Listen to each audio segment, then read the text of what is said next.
기도가 영적인 호흡이라는 것을 알고 또 기도가 만사를 변화시킨다는 것을 익히 들어서 우리는 잘 알고 있습니다. 그런데 기도라는 것을 생각할 때 사람들이 가장 많이 하게 되는 생각이 이것이 아닐까 싶습니다. 하나님이 정말 내가 하는 기도를 들으실까? 아마 이 생각을 제일 많이 할 것 같아요. 여러분은 어떻습니까? 여러분은 이런 생각 갖지 않습니까? 로마서 8장 32절은 기도의 응답에 대해서 고민하고 또 하나님의 사랑을 의심하는 교인들에게 주시는 확정의 말씀입니다. 사도 바울은 오늘 이 본문의 말씀을 통해 우리가 기도를 해야만 이유, 그리고 하나님이 반드시 응답할 수밖에 없는 이유를 가장 강력한 논리로 설명하고 있습니다. 첫 번째는 가장 귀한 것을 이미 주신 하나님이다라고 하는 사실입니다. 오늘 32절에 기자갑니다. 자기 아들을 아끼지 아니하시고 우리 모든 사람을 위하여 내주신 이가, 그렇게 시작하죠. 기도의 첫 번째 단추는 하나님이 누구이신가를 정확하게 아는 것입니다. 하나님은 절대로 인색한 분이 아닙니다. 우리가 무언가를 끊임없이 요구해야 겨우 마지못해서 그냥 들어주는 그런 분이 아니라는 거예요. 하나님은 이미 가장 귀한 것, 그냥 귀한 것이 아니고 가장 귀한 겁니다. 귀한 것 중에 귀한 거라는 거죠. 그것을 우리에게 주신 분입니다. 오늘 말씀에서 아끼지 아니하시고라는 이 표현이 있습니다. 이것은 창세기 22장에 보면은 아브라함이 이삭을 바칠 때, 제물로 바칠 때 그때 사용된 단어와 맥을 같이 합니다. 아브라함이 독자 이삭을 바치려고 했을 때 하나님이 그의 중심을 보시고 이렇게 말씀하셨어요. 내 아들, 내 독자까지도 내게 아끼지 아니하였으니, 이렇게 말했어요. 내게 아끼지 아니하였으니. 또 오늘 본문은 아브라함과는 반대 상황이죠. 아브라함은 아들을 아끼지 아니하고 사람 편에 드린 거지만 오늘 본문은 뭡니까? 하나님이 아끼지 아니하고 독생자 예수를 주셨다는 거죠. 아버지가 아들을 내어줬다는 것은 뭡니까? 자신의 전부를 내어주었다고 하는 뜻이 됩니다. 아끼지 아니하시고는 표현에는 그리스 원문에 또 다른 의미가 있다고 합니다. 이것은 단순히 줬다라고 하는 것이 아니라 아깝게 여기지 아니하고 혹은 보물처럼 소중히 여기는 것을 기꺼이 내어주었다, 그런 의미도 있다고 합니다.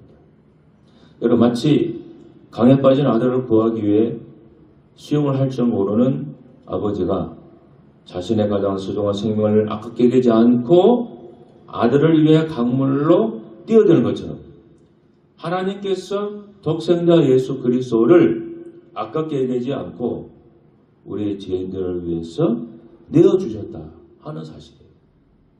만약 누군가가 가장 소중한 것을 이미 줬다면 그보다 덜 소중한 것은 당연히 줄 것입니다. 우리가 기도할 때 하나님 이것 좀 도와주세요 라고 말하는 이것은 이미 우리에게 주신 예수 그리스도라고 하는 이 선물에 비하면은 사실 아주 작은 것입니다.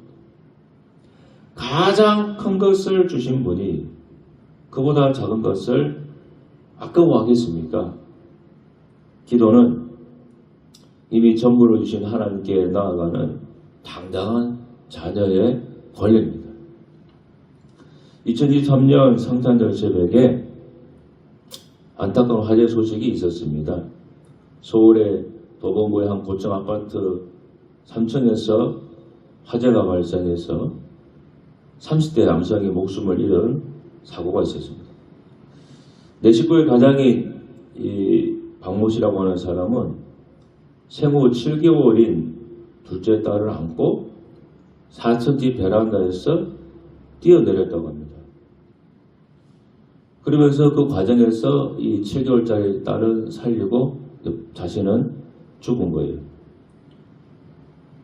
딸이 둘 있는데 첫 번째 2살 된 딸을 이때 아파트 바닥에 이제 재활용 그 종이 포대를 이렇게 많이 이렇게 펼쳐놨다 그래요. 화재 때문에 이제 사람을 뛰어내려 주시니.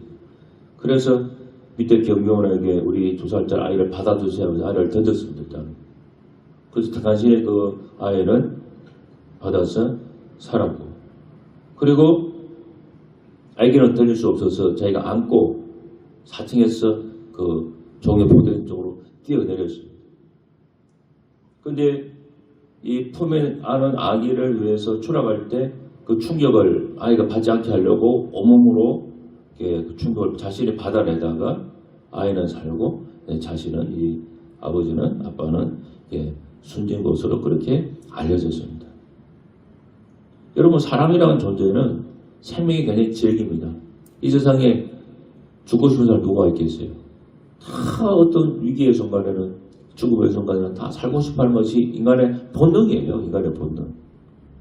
그런데 이 아버지는 그 7개월 된 아기를 살리기 위해서 자신의 목숨을 아끼지 않은 거예요. 그 아버지는 뭐 자기를 뭐 죽고 싶어 죽었겠습니까? 아기를 먼저 살리기 위해서 자신은 죽어도 좋다. 그런 심정으로 그렇게 합니다. 자, 여러분, 하물며 하늘 우리에 계신 아버지께서 우리 죄인된 우리를 살리기 위해 당신의 아들을 내어주셨다고 한다면 그 사랑의 크기를 우리가 어찌다 헤아릴 수 있겠습니까? 로마서의 또 다른 성경의 부문을 본거에서 우리가 아직 죄인 되었을 때에 우리 예수님을 내어주셨다고 하는 말씀이 로마서 5장에 나옵니다. 그러니까 우리가 정말로 착하게 살고 의롭고 정말 모범된 시민이고 누가 봐도 이 사람은 정말로 괜찮은 사람이고 그런 사람이어서 그 사람을 위해서 예수님 죽은 것이 아니고 우리가 아직 죄인 되었을 때 천하의 죄인들, 죄인의 개수 이런 사람이었을 때 이 사람들을 위해서 예수님이 대신 죽어주셨다고 하는 거예요. 얼마나 그게 참 대단한 하나님의 사랑입니까? 그러니까 모든 것을 이미 주신 하나님이라는 게 이미 가장 귀한 것을 주신 하나님이라는 거예요. 이 하나님에 대해서 여러분이 분명하게 알고 계셔야 됩니다. 그리고 두 번째는 뭡니까? 모든 것을 이제 주신 하나님이라고 하는 거예요. 사도 바울이 그 다음에 말씀하죠. 어찌 그 아들과 함께 모든 것을 우리에게 주시지 않겠느냐. 이것은 뭡니까? 큰 것을 주신 분이 작은 것을 안 주시겠느냐. 그런 논리와 같습니다. 우리가 살아가면서 마주하는 건강의 문제라든지 경제적인 어떤 어려움, 또 자녀들의 진로, 혹은 자신의 진로, 혹은 인간관계에서 겪는 마음의 상처들, 사실 이 모든 것들이 우리에게는 어떤 때 정말 태산처럼 느낄 때가 있습니다. 정말로 이거 내가 해결할 수 있겠는가, 넘어갈 수 있겠는가, 그런 참 힘든 상황이 있죠. 근데 그래서 기도하면서도 과연 이 문제가 해결되겠는가 그런 의심을 가질 때가 있지 않습니까? 그러나 하나님의 입장에서 우리가 한번 생각해 보십시다. 하나님께서 당신의 아들을 십자가에 못 박으신 그 사건은 가장 큰 사건이에요. 그 고통과 희생을 감내하신 하나님께서 우리의 일상의 필요를 결코 거절할 이유가 없는 작은 것들이라고 하는 거예요. 세계적인 석유 재벌이었던 록펠러는 생전에 많은 자선 사업을 했습니다. 대학교를 설립하는데 거액을 기부하기도 했고 의학을 연구를 위해서 수천만 달러를 투자하기도 하고 그 다음에 교회를 정말로 지어서 하나님께 바치기도 하고 엄청난 돈을 들였어. 그렇게 이 많은 자선 일을 했었습니다. 근데 그 록펠러 자선 재단의 직원이 사무실에 필요한 볼펜 한 자루를 요청했다고 한번 생각해 보세요. 수천만 달러를 기부한 사람이 볼펜 한 자루 값을 아까워하면서 거절하겠습니까? 말도 안 되겠죠. 이거와 똑같다고 하는 거예요. 하나님께 예수 그리스도는 온 우주보다도 귀한 그런 존재입니다. 정말 가치를 매길 수 없죠. 그 아들을 주신 분이 여러분의 직장 문제, 건강의 문제, 물질의 문제를 이걸 아까워하겠냐는 거죠. 가장 귀한 것을 이미 줬는데 정말로 아주 작은, 거기에 비하면 아주 작은 거, 그거 뭘 아까워하겠습니까? 결코 그렇지 않습니다. 하나님은 알과 함께 모든 것을 주신다고 약속하셨어요. 저는 가을에 밤을 따로 몇 번 가본 적이 있습니다. 뒷산에 저 아는 목사님 있는 그 지역의 바로 뒤편에, 건물 뒤편에 밤나무들이 몇 그루 있어서 밤을 따로 한 몇 년 전에 한 2, 3년에 걸쳐서 여러 번 간 적이 있습니다. 근데 그 목사님이 그래요. 그냥 원 없이 따고 뭐 다 주고가고 마음껏 하라고 그러더라고요. 왜냐? 그 밤나무 주인도 없고, 그리고 둘째는 아무도 다른 가져가는 수도 없으니까 그냥 마음껏 가져가라고 하는 거예요. 만약에 그것이 밤이 아니라 금덩어리였으면은 마음껏 가져가라는 소리 못했을 거예요. 그냥 그 목사님 입장에서 볼 때는 그렇게 누가 가져가든 그렇게 신경 쓸 만한 일이 아니라는 거예요. 아주 그냥 어쩌면 하찮은 것일 수 있다는 거예요. 그러니까 마음껏 가져가라고 얘기하는 거예요.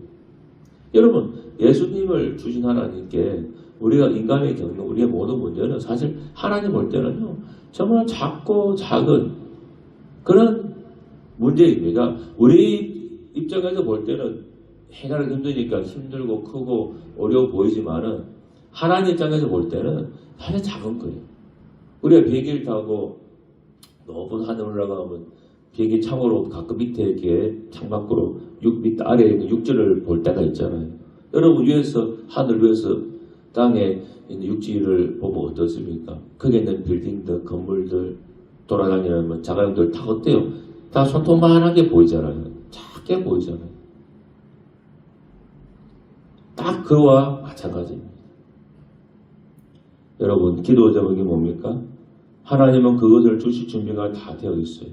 다만 우리에게 가장 유익한 때에 가장 좋은 방법으로 주신다는 것, 이것만은 기억하셔야 돼요. 왜냐하면 그분은 우리를 위해서 아들을 내어주신 우리 아버지시기 때문에 아무 때나 주는 것이 아니라 이걸 줬을 때 이 사람에게 가장 유익한 그런 시기와 상황, 그때에 하나님이 맞춰서 주시는 거예요. 여러분, 세상에 누가 자식을 죽여서 남을 살립니까? 이 세상에 그런 사람 있습니까? 내 자식 죽여서 내 자식에는 심장 떼가지고 옆집에 있는 자식한테, 아들한테 심장을 떼서 줄 사람 있어요? 미친 정신 나간 사람 부모 아니고서는 그렇게 하는 사람 없죠. 멀쩡한 자식을 죽여서 왜 옆에 남의 자식을 살리겠습니까? 아무도 그렇게 하지 않습니다. 근데 오직 하나님만이 그 일을 하셨다고 하는 거예요. 하나님만이 독생자 희생시키면서 살려냈습니다. 누구를 살려냈습니까? 바로 여러분이에요. 그러니까 얼마나 자신은 우리라고 우리 존재 얼마나 귀합니까? 그런데 그 하나님이 우리의 기도를 외면하겠습니까? 여러분의 고통 속에서 부러지실 때 하나님이 나는 모르겠다라고 고기를 돌리시겠냐는 거예요. 절대 그럴 수 없습니다. 그럴 수가 없어요. 자신의 생명을 줬는데 어떻게 작은 문제들을 외면하겠습니까? 여러분, 그래서 기도는 구걸이 아니에요. 하나님 이거 제발 해주세요. 간절한 기도하지만 절대 구걸이 아닙니다. 기도는 나를 위해 아들을 내어주신 아버지께 아들의 이름으로 당당히 나아가는 거예요. 우리가 가정에서 생각해보면 자식들이 엄마 아빠한테 용돈 달라고 할 때 무릎 꿇고 막 싹싹 빌면서 제발 용돈 주세요, 용돈 주세요. 그렇게 하는 자식이 있어요? 없죠. 거의 100% 내 돈 맡겨놓은 것처럼 돈 있냐고 그러잖아요. 이거 사야 된다고 그러는 거, 혹시 돈 좀 보내달라고 그러고. 다 그러잖아요. 하나님과 우리 입장도 그렇게 생각하고 하나님께 기도하시면 돼요. 여러분이 당면한 문제가 있습니까? 응답에 더뎌서 낙심하고 있습니까? 오늘 하나님 로마서 38장 31절 말씀을 다시 보셔야 돼요. 자기 아들 함께 위하시고 우리 모든 사람을 위하여 내주시니가 어제 그 아들과 함께 모든 것을 우리에게 주시지 않느냐. 이 말씀은 하나님의 명예를 건 약속입니다. 하나님의 명예를 건 약속이에요. 우리의 기도가 당장 눈앞에 응답되는 것처럼 보일 때라도 하나님은 모든 것 중에 하나님 가장 선한 것을 준비하고 있다는 것을 믿으셔야 돼요. 그래서 올 한 해 2026년 이 확신을 가지고 여러분이 기도의 자리로 나가셔야 됩니다. 아들을 주신 하나님, 내 삶의 이 문제도 주님 손에 있습니다. 주님께서 가장 좋은 것으로 채워주실 줄 믿습니다. 이렇게 고백을 할 수가 있어요. 윌리엄 템플 대주교는 기도하면 우연한 일들이 일어납니다. 그러나 기도하지 않으면 아무런 일도 일어나지 않습니다. 라고 하십니다. 명심하십시오. 기도하지 않으면 아무런 일도 일어나지 않습니다. 소망교회 원로 목사님이신 곽선희 목사님이 기도에 대한 재밌는 경험담을 소개한 적이 있습니다. 아주 오래전에 서울에 있는 남대문 교회 부흥회를 인도하러 갔을 때 일이라 그래요. 한 권사님이 와서 말하기를, 목사님, 제가 성경을 읽다가 깨달은 바가 있어서 요즘은 기도를 안 합니다. 그러더래요. 그래서 목사님이 왜요? 왜 기도 안 합니까? 그랬어요. 그러니까 권사님이 이렇게 얘기해요. 성경을 보니까 구하기 전에 너에게 있어야 할 것을 하나님 네 아버지께서 아시느니라 하고 하시던데요. 그래요. 그러니까 하나님 다 알고 있으니까 내가 왜 기도합니까? 그 소리예요. 그래서 기도 안 합니다. 그러더래요. 그래서 이 권사님은 기도 안 하고 그저 아멘 감사합니다. 이렇게만 하면 산다는 거예요. 하나님 다 아시니까 아멘 감사합니다. 이렇게만 하고 산다는 거예요. 그 말을 듣고 목사님이 이렇게 답을 내줬다고 합니다. 그러니까 권사님은 마태복음 6장만 봤군요. 한 장을 더 봐야지요. 7장에 구하라 주실 것이요, 찾으라 찾아낼 것이요, 문을 두드리라 그러면 열릴 것이라고 하셨습니다. 그러니까 별줬다 그래요. 기도하라는 소리죠. 기도해야 된다는 소리죠. 기도응답은 예수님이 자기의 이름을 걸고 약속한 거예요. 내 이름으로 너희가 내게 구하면 내가 행해 주겠다. 예수님의 자기 이름을 걸고 명예를 걸고 우리 믿는 자에게 하신 말씀이에요. 내 이름으로 구해라. 그럼 내가 주겠다. 자기 이름을 건 맹세, 이거 명예를 건 약속이라고 하는 거예요. 그러니까 기도라고 하는 것은 여러분 우리에게 주어진 특권이에요. 프리패스를 사실은 받은 겁니다. 예수 하나님께서 복을 받을 수 있는 프리패스를 우리 민족에게 주어준 거예요. 그런데 그것을 내가 쓰지 않고 다 쓰지 않고 삭제 묶여준다고 한다면 여러분 과연 얼마나 자신에게 손해가 되는 일이겠습니까? 이 사실을 명심하시고 올 한 해 우리가 기도할 일이 사실은 많이 있는데 우리가 기도를 하지 않고 있는 겁니다. 그냥 뭐 어떻게 하다 보면 시간도 지나고 뭔가 해결도 되고 뭐 나아지겠지 그런 생각하지 마세요. 정말로 상황이 임박해서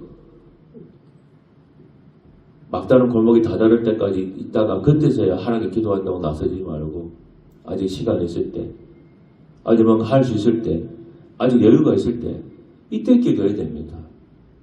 그래야 빨리 문제를 해결할 수 있고 빨리 길을 열 수가 있고 빨리 복을 받을 수 있고 빨리 뭔가 잘 되는 삶이 될 수가 있다는 것을 명심하셔야 됩니다. 하나님께서 아들 예수를 주셨습니다. 그리고 모든 것을 주신다고 약속까지 해주셨어요. 이렇게 엄청난 약속을 주셨는데 우리가 이것을 그냥 한 귀로도 감겨 흘리는 그렇게 살면 안 됩니다. 꼭 여러분이 정말로 올 한 해는 기도하는데 힘을 써야 됩니다. 뭐 많은 시간 기도하라는 게 아니에요.